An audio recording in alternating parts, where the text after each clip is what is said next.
এতদিন যে উনি ছিলেন এটা তো আমরা প্রত্যাশিত ছিল না।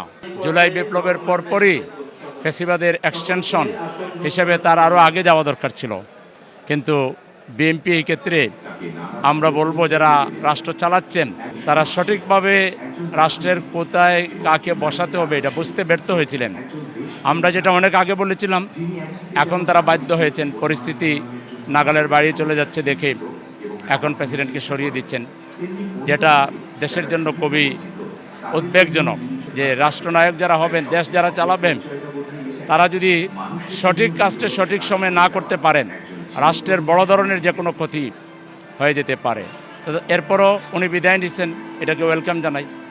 এখন আমরা আশা করব এমন একজন রাষ্ট্রপতি যিনি বাংলাদেশের 18 কোটি মানুষের প্রতিনিধিত্ব করবেন, যিনি বাংলাদেশকে বিশ্বের দরবারে প্রতিনিধিত্ব করতে পারবেন, যিনি আধিপত্যবাদের বিরুদ্ধে মাথা উঁচু করে শির উঁচু করে দাঁড়াতে পারবেন।